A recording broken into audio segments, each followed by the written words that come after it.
안녕하십니까, 이진우입니다. 최근 한 달 사이에 구리 가격이 10%가량 올랐는데요. 통상 구리 가격은 글로벌 경기의 바로미터라고 하죠. 구리의 수요가 늘어나면 이거 경기 좋아지는구나 라는 우리가 신호로 받아들이는데, 이번에도 구리 가격이 오르고 있어서 이게 경기가 좋아지는 신호인지, 시장에서는 어떻게 받아들이고 있는지 살펴보겠고요. 중국에서는 게임을 판매하려면 중국 회사든 외국 회사든 판호라는 허가증을 받아야 되는데, 사드 갈등 이후에 우리나라에는 판호를 한 장도 주지 않았습니다. 그런데 4년 만에 우리나라 게임 회사 한 곳이 중국에서 판호를 한 장 받았습니다. 그래서 중국의 한한령이 풀리는 거냐 하는 기대감도 또 나오고 있는데요.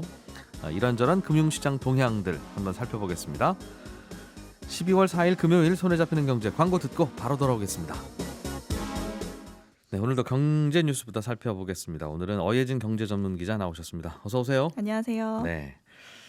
우리나라에 요즘 집을 사려는 분들이 예전에는 한 40대 후반 50대 돼야 이제 슬슬 집 사기도 하고 그때 집 사는 게 보통이었는데, 요즘엔 30대 특히 20대도 집 산다 이런 게 뉴스에 많이 나왔어요. 네, 좀 연령이 내려갔죠. 예, 실제로 통계를 보니까 정말 그렇구나 라는 게 나타났다고요? 네, 3, 40대가 최근 주택 구매에 적극적으로 나서면서 주택 매매 시장의 이 참여자 평균 연령이 젊어지고 있습니다. 한국건설산업연구원 통계인데요. 작년인 2019년 1월부터 올해 8월까지 예. 20개월간 서울 아파트 거래 중에 3, 40대의 매수 비율이 60.8%로 나타났습니다.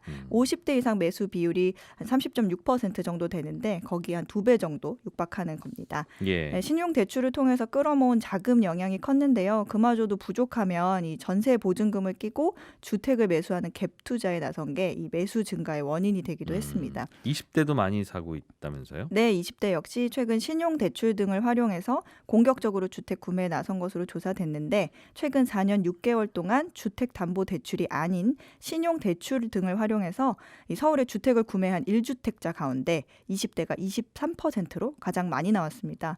20대는 이 오래된 소형 주택을 매입하는 경향이 강했는데요.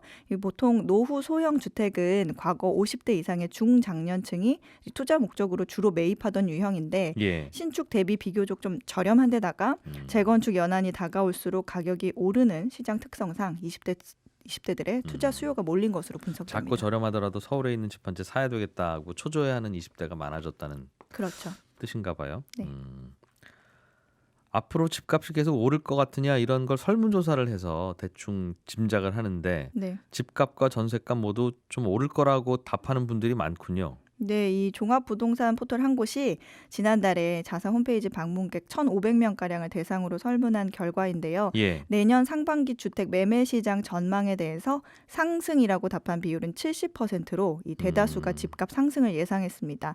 하락은 7.5%에 불과했습니다. 예. 집값이 오를 거라고 전망한 이유가 이 서울 등 수도권 아파트 가격 상승 때문이라는 의견이 절반에 가까이 차지를 했고요. 서울 도심의 공급 부족 심화가 뒤를 이었습니다. 전셋값 상승을 점친 비율도 10명 중에 8명에 달했는데, 예. 이 전셋값 상승 전망 이후로는 임대차 3법 일부 시행 영향이라는 답이 31%로 가장 많았습니다. 이어서 임대인의 월세 선호로 전세 물건 공급 부족이 뒤를 이었습니다. 우리가 이런 뉴스를 볼 때 주의해야 될 게, 네. 이게 부동산 포털이 부동산 포털 홈페이지에 들어온 고객들 대상으로 설문조사한 거잖아요. 그렇죠. 그러니까 이분들은 기본적으로 집을 좀 사시려고 관심을 갖는 관심 분들이라, 있는 분들이죠. 이분들은 기본적으로 집이 오를 거라는 초조함 내지는 기대감을 갖고 있는 분들이라서 네. 당연히 오를 것 같으세요라고 하면 압도적인 찬성표가 나오기는 하는 집단이긴 할 거예요. 네. 매달 한국은행이 그래서 이런 거 아니라 일반적인 국민들 대상으로 집계를 하긴 하는데, 거기서도 약간 오를 거라고 보시는 분들이 좀 늘기는 하긴 했더군요. 네. 집을 사겠다고 답한 분들도 꽤 많다, 내년에. 네. 그런 통계도 있긴 한데, 이것도 역시 부동산 그 어플리케이션 이용자들 대상이긴 해서 그렇죠. 약간 그런 편향이 있긴 합니다만. 뭐 그래도 응답자 중에 한 3,000명 대상으로 물었을 때 응답자 예. 중에 한 69%가 2021년에 주택을 매입할 계획이 있다, 이렇게 응답을 했고요. 서울보다는 경기도나 지방에 거주하시는 분들이 계획이 더 많은 것으로, 그리고 주택 매입 시기는 내년 1분기가 43%로 가장 높게 나타났습니다. 이게 그래서 요즘 서울과 수도권에 집을 사시려는 분들의 꽤 상당수의 비율이 지방 거주하시는 분들 네, 이 이제 사려는 분들이 꽤 많은데 요즘 지방 집값도 꽤 올라서 그러게요. 이제 그거 팔고 다시 올라오시면 또 값이 어떻게 될지는 또 여러 고민거리가 남겠어요. 네, 다른 뉴스 하나 좀 보죠. 보통 이제 요즘 동영상이나 음원 사이트 유료 결제하면 네네. 첫 달은 무료, 그 대신 말 없으면 계속 자동 결제. 네, 그런 식으로 하는 경우들이 꽤 있어서 네, 네. 왜 이게 이 돈 뭐지 하고 보면 아 내가 6개월 전에 맞아 이거 가입했지. 네. 난 그리고 나서 들어가지도 않았는데 네, 이런 경우들이 꽤 있었어요. 맞습니다. 이거 좀 막는 방법이 생깁니까? 네, 이 말씀하신 것과 같이 정기적으로 일정 금액을 내고 제품이나 서비스를 이용하는 형태를 구독 경제라고 합니다. 예. 뭐 넷플릭스 같은 디지털 콘텐츠를 비롯해서 정기 배송, 서적 관련 서비스 등이 있는데 보통 이런 것들이 가입자를 늘리기 위해서 일정 기간 무료로 서비스를 제공하다가 자동으로 유료 전환이 되는데 네. 이 사용자의 의사를 명확하게 확인하거나 고지하지 않는 게 문제입니다. 음. 그래서 금융위원회가 앞으로 이렇게 서비스를 무료에서 유료로 전환되는 경우 예. 할인 이벤트가 종료되는 경우 최소 7일 전에 이용자에게 관련 사항을 통지하도록 금융소비자 보호 방안을 새롭게 마련했습니다. 예. 내년 상반기 안에는 시행토록 한다는 계획입니다. 이메일이나 문자나 뭐 이렇게 하나만 띵 알려주겠군요. 네, 이메일은 아마 확인을 못하는 분들이 많아서 전화나 문자, 음. 카카오톡 메시지 이런 식으로 생각을 하고 있습니다. 확인 안 하는 쪽으로 할 텐데 업체들은. 그러지 말라고 이렇게 한 거니까요. 예. 이런 것도 해보면 생각을 해도 해지하기가 어려워요. 맞아요. 이것도 좀 쉽게 바뀌었으면 좋겠는데. 네, 이게 제 실제 경험인데 예. 음원 사이트 이용권을 해지하려고 휴대폰으로 한 메뉴 5단계 거쳐서 들어갔더니 네. 해지는 PC에서만 가능합니다라고 작은 글씨로 나와 있어서 정말 의아했던 아, 적이 있거든요. 여기 어디예요? 여기 이런 데는 좀 공개합시다 좀. 가장 유명한 음원 포털인데 네. 이렇듯 해지 과정이 좀 어렵고 과정도 복잡하고요. 환불을 할 경우에는 단 1회만 사용을 해도 한 달분을 내야 한다고 하거나 아니면 현금이 아닌 포인트로 환불이 되는 경우가 많습니다. 예. 그래서 앞으로는 해지도 가입 버튼과 동시 화면에 보이도록 절차도 어디서나 간편하게 바꾸도록 했습니다. 가입 버튼 옆에 해지 버튼 반드시 달아라. 네. 그리고 해지 시에는 사용한 만큼만 돈을 부과하는 방식으로 바뀝니다. 예. 해지 버튼의 색깔도 가입 버튼하고 똑같이 크기도 똑같이 하지 않으면 분명히 바탕색이랑 똑같은 글자로 해지 버튼 만들 거예요 아마. 네.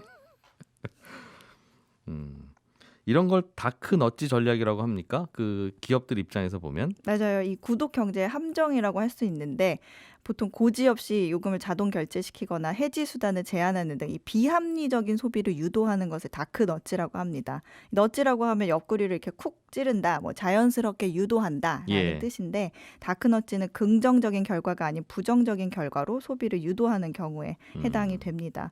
뭐 이런 유료 결제 넘어가는 서비스 말고도 네. 물건을 살 때 최저가를 검색해서 들어갔더니 왜 선택 옵션에 괄호 열고 추가 비용이 써 있는 경우 있잖아요. 예. 그런 거나 뭐 숙소 가격이 저렴해서 들어갔더니 뭐 날짜에 따라서 방 옵션 가격이 바뀌거나 이런 네. 것도 다 다크너치 상술에 해당됩니다. 저도 이런 거 많이 가입해요. 호기심도 있기도 하고 네. 또 뭐 외국 사이트에 있는 것들도 필요한 게 있어서 가입을 해두면 이게 계속 이렇게 빠져나가더군요. 그래서 저는 저만의 방법이 있습니다. 어떤? 체크 카드를 활용하고 네. 한 6개월이나 1년에 한 번씩 카드를 분실 신고해서 바꿔버려요. 그러면 자동으로 안 빠져나가죠. 그러면 그리고 나서 필요한 게 있으면 다시 뭐 가입하면 되니까 뭐 그렇게 하는 거죠. 저는 사실 해외 사이트 같은 경우에는 예. 달력에 알람을 맞춰 놓거든요. 그냥 한 달 카드를 바싹 하고. 바꾸시면 돼요. 네.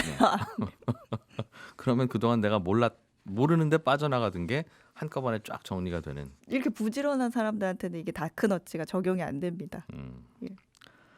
연말쯤 우편함을 보면 적십자 회비 내세요 이런 지로 통지서가 꽂혀 있는데 마치 이거 또 세금 내야 되는 건가 헷갈리게 만들어져 있어서 맞아요. 이거 세금은 아니라고요? 네, 이게 자발적으로 내실 수 있는 성금 개념입니다. 예. 근데 다만 이름과 주소가 정확히 명시가 돼 있고 또 이제 지로 영수증처럼 예. 이렇게 돼 있으니까 헷갈리시는 분들이 많은데요. 대한적십자자가 매년 12월이 되면 만 25세 이상 75세 이하 세대주요에게 지로 통지서를 보냅니다. 예. 근데 이 비용만 37억 원에 달하는데 이 지로 보시면 위 금액을 적십자 회비로 정의 영수합니다라고 써 있고 모금 기간도 명시가 돼 있거든요. 이게 모금이죠, 그러니까. 그렇죠. 가능하시면 좀 내주시면 고맙겠습니다 하는 건데. 맞아요. 근데 또 모금 기간 내에 납부하지 않으면 맞지. 납부를 독촉하는 이 통지서를 추가로 보내서 불쾌한 시민들이 적지 않습니다. 예전에는 그냥 나라에서 보내면 내야 되는 건가 보다 하고 냈는데 네. 이제 하나하나 꼼꼼히 따져보고 이거 뭐 내달라고 하면 낼 필요는 있는 거지만 왜 이런 식으로 보내냐 하는 시민들이 많아지나 보군요. 네, 그래서 이 불만이 많으니까 적십자사도 2023년까지 지로 모금 방식을 폐지하고 예. 다양한 방식을 좀 도입해보겠다는 방침을 세웠는데 이 음. 전제 조건을 달았습니다. 모금 방식이 변하면 현재 정부 재원 지원 비율을 4%에서 더 늘려줘야 한다. 이렇게 단서 조항을 달아놓은 상태입니다. 그래서 또 말이 많습니다. 어예진 경제전문기자였습니다. 고맙습니다. 감사합니다. 알아야 될 것들 많이 안내를 해주고 눈높이에 딱 맞는 만인의 경제 과외 선생님. 다음 순서는 친절한 경제입니다. 오늘은 청취자 신민규 씨가요. 금에 투자를 해보려고 좀 알아봤는데 은행 가면 금통장이라는 게 있다던데 금통장은 그냥 금통장에 돈을 넣으면 그 금액만큼 금이 사지는 뭐 그런 겁니까? 구체적으로 어떤 방식으로 금에 투자되나요? 이런 질문을 보내오셨습니다. 은행 창구에서 설명을 들으셔야 되는 건데 저희에게 질문을 보내오셨네요. 금통장은 말 그대로 금을 예금하는 통장인데요. 우리가 금통장에 한 10만 원을 입금하면 은행은 그 10만 원을 달러로 바꿉니다. 그럼 한 100달러쯤 되겠죠? 그리고 그 100달러로 금을 사는데 정확히 말씀드리면 그 100달러를 들고 은행원이 진짜 금 사러 가는 건 아니고요.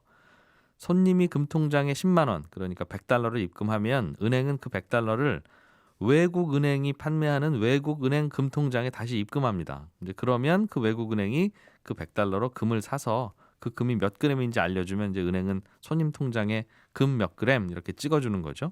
그러니까 금통장은 결국 손님이 맡긴 돈으로 외국에서 금을 사서 보관하는 거다. 이제 이렇게 생각하시면 되고요. 금을 보관하는 통장이니까 이름은 통장이지만 이자는 당연히 없습니다. 금을 사서 통장에 보관하는 거다 이렇게 설명드리면 그럴 거면 그냥 내가 금은방에 가서 금 사서 우리 집 서랍에 보관하는 거랑 뭐가 다르냐 이런 생각도 드실 수 있는데 일단은 금은방에 가서 금 17,500원어치만 주세요 하면 그렇게는 안 팝니다. 당연히 그러겠죠. 그런데 은행 금통장에는 1,000원만 예금해도 1,000원어치 금을 사서 담아주고 하니까 작은 돈도 살 수 있다. 뭐 이게 장점일 수는 있겠고요.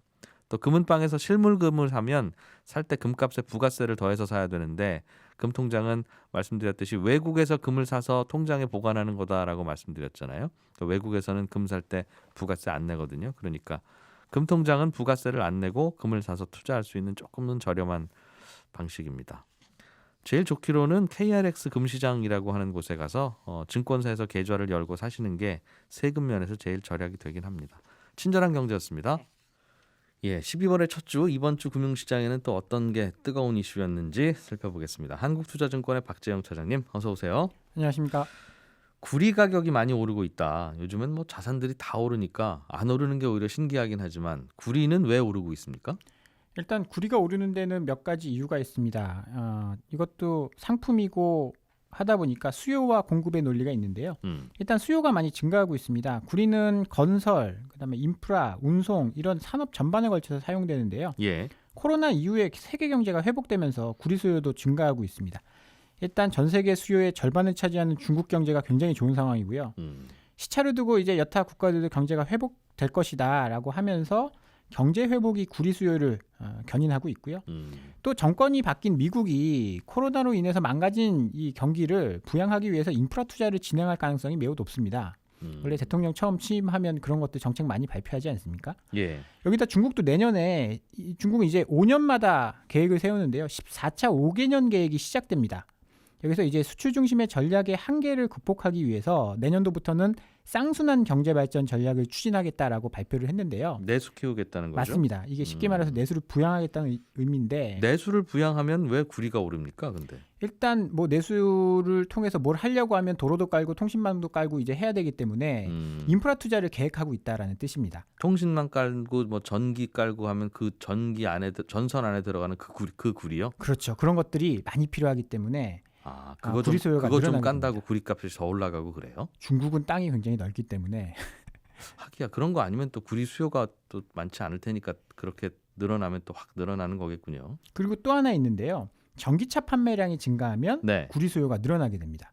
뭐 앞으로 전기차 사실 계획 가지고 계신 분들 많을 것 같은데요. 예. 내연기관차 한 대당 투입되는 구리가 한 23kg 정도 되는 반면에 네. 순수 전기차는 3배가 넘는 83kg이 들어간다라고 합니다. 뭐 비슷한데 왜요? 배터리에 들어갑니까? 그렇죠. 배터리에 들어가는 이 동박 이게 구리거든요. 거기다 이제 어렸을 때 그 전기로 가는 장난감 많이 만져보셨을 거예요. 모터 같은 것들. 예. 모터를 보면요. 그 안에 자석이랑 구리선으로 만들어져 있거든요.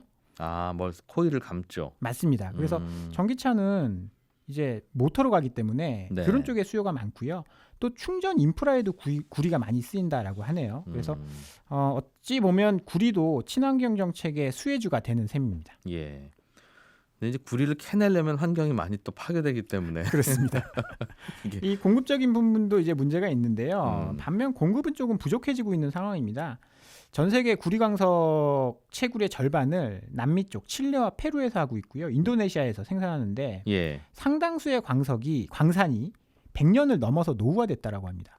구리가 어디서 많이 나오죠? 주로 남미 쪽에서 나오죠. 남미 쪽에서 많이 나옵니다. 그런데 노천 채굴량이 소진되면서 지하 채굴로 전환되고 있다라고 하면서 땅에서 그냥 캘 때랑 땅을 파고 동굴로 들어가서 캘 때랑은 효율이 다르거든요. 한 두 삽 뜨면 나오는 구리들은 없어졌고 네. 다 캤고 네. 깊이 파고 들어가야 되는데 그러다 보니까 전 세계 구리 생산량이 줄어들고 공급이 부족해지고 있다라는 예. 겁니다. 음. 여기다가 이제 경기 회복 기대감이 나오면서 이제 구리는 별명이 닥터 코퍼라는 별명이 있습니다. 이제 세계 경기에 선행한다라고 해서 이런 별명이 지어졌거든요. 예. 그런데 이제 뭐 앞으로 경기가 좋아진다라고 하니까 경기 회복의 기대감과 함께 투기적 수요도 많이 몰리면서 가격이 빠르게 상승하고 있습니다. 그렇군요.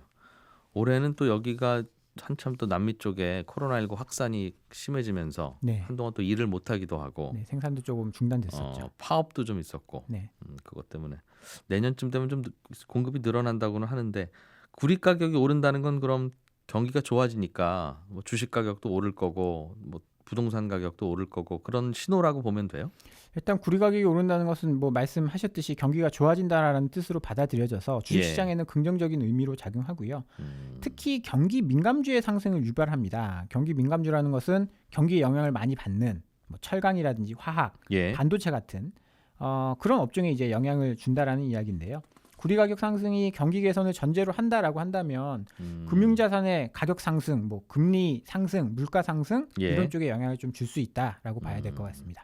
그러니까 엄밀히 말하면 구리가 오르면 경기가 좋아지는 게 아니라 경기가 좋아지면 이제 구리 수요가 늘어나니까 구리값이 오르는 거고 그렇죠. 그걸 예상 또는 추측해서 구리값이 미리 오르기도 하는데 네, 또 이러다 안 좋아지면 또 안 올라가는 거죠. 그렇죠. 네. 항상 이렇게 보장하는 건 아닙니다만 아무튼 그런 이유로 움직이고 있다. 이런 걸 가지고 예측을 해볼 수 있는 거죠. 닥터 코퍼가 구리라는 네, 맞습니다. 구리 박사. 예. 중국이 한국 게임 업체가 만든 게임을 중국에서 유료로 팔아도 된다라고 하는 허가증. 네, 이걸 판호라고 부르던데 맞습니다. 이게 4년 만에 한 장 처음 준 거예요? 어저께 굉장히 큰 이슈였거든요. 이건 예. 뭐 게임 산업뿐만이 아니라 전 이제 중국과 관련된 산업에 영향을 주는 요인인데요. 중국에서 게임 판매하려면 이제 판호라는 허가증을 받아야 되는데 네. 이게 2017년까지만 하더라도 뭐 10,000개씩 이렇게 발급을 해줬는데 최근 들어서 많이 줄어들었습니다. 2019년도에 1,500건 정도, 올해는 1,200건 정도에 많이 줄어들었는데 그게 이제 국내 중국 입장에서 보면 중국 업체들한테 주는 것까지 포함해서 네, 전체 다 포함해서입니다. 예.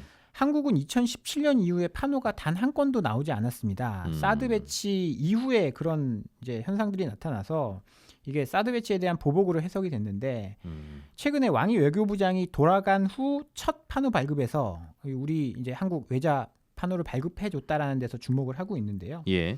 뭐 이제 한국 게임사들의 규제가 풀린 것인지는 아직 확인을 할 수는 없습니다. 왜냐하면 이게 뭐 판호라는 것이 우리만 안 해준 게 아니라요. 이제 중국 업체들도 판호가 많이 줄어들었고 다른 외산 판호도 많이 이제 줄어들었기 때문에 그래서 이해는 되는데 네. 그래도 어떻게 한 장도 안 주냐? 그러니까 줄어서 주는 건 이해는 된다. 물론 1년에 10,000개씩 주다가 이제 한 2,000개도 잘 안 주는 상황이라면 우리도 5분의 1로 주는 건 이해가 되는데 그래서 2017년 이후에 한 장도 안 주는 건 이건 감정 섞인 거다. 네, 그렇게 많이 해석을 하고 있었고요. 그런데 이제 한 장이 나왔기 때문에 앞으로도 더 나올 수 있느냐 이런 부분에 대해서 궁금하신 분들이 많을 것 같은데 예. 일단 업계에서는 너무 성급하게 생각할 수는 없다. 왜냐하면 지금 2차 그러니까 2일 날 발급된 외자 판호가 42건이었습니다. 예. 그러니까 외국계 회사한테 42건을 허가를 해줬는데 그 중에 이제 한국 허가는 하나뿐이 없었거든요. 그래서 뭐 아직까지는 크게 기대할 수 없는 상황이고 지금 국내 대작 게임들이 판호를 다 기다리고 있습니다. 뭐 예. 넷마블의 리니지 2 레볼루션이라든지 NC소프트의 리니지 M, 펄어비스의 검은 사막 모바일 같은 게임들이 판호를 신청해 놓은 상황이거든요. 그래서 네. 이런 경쟁력이 매우 큰 게임들의 판호까지도 내어준다라고 한다면 이제 긍정적인 기대를 해봐도 좋겠지만 요거 한 건 가지고 너무 섣불리 판단할 수는 없다. 예. 뭐 작년 재작년에도 뭐 일단 단체 관광 뭐 한 개 주에서 한 뭐 풀어줬다 뭐 이런 이야기들이 좀 있었거든요. 그러다 다시 안 오죠. 맞습니다. 그러다 보니까 너무 섣불리 생각할 수는 없다라고. 그럴까지는 없는 것 같다. 네. 그러게요. 또 여기는 또 이쪽 안에서는 공무원들이 아니 야 여기 한국 업체인데 왜 해줬어? 뭐 이러면서 이거 한국 업체예요? 전 몰랐네요. 뭐 이러면서 또 그럴 수도 있겠죠. 심할서 쓰고 있는지도 모르겠어요. 네. 좀 지켜봐야 된다 이 말이죠. 네. 네. 그래서 우리나라에는 중국 게임들이 많이 들어와서 상위권에 올라가 있는데 중국은 이렇게 우리 거 수입 안 하니까 우리도 그럼 중국 게임 막아봅시다. 뭐 이런 여론도 게임 하시는 분들 입장에서는 나올 만도 해요. 그런 여론도 좀 있을 것 같은데. 근데 뭐 그러기에는 중국의 규모가 너무 큽니다. 일단은 그렇게 막으면 WTO 규정에 위반이 될 가능성도 있고요. 이제 예. 중국도 한국이라서 게임 허가를 안 내준다 이렇게 공식적으로 이야기한 적은 없습니다.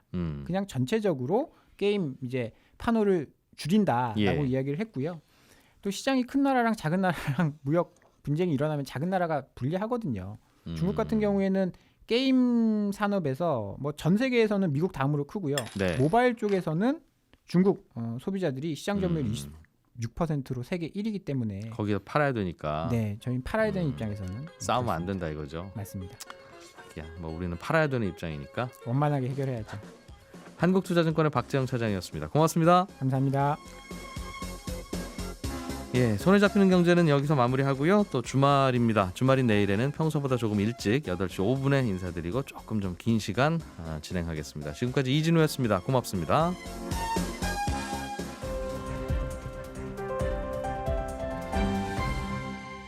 경제를 생각하는 사람들의 즐거운 습관.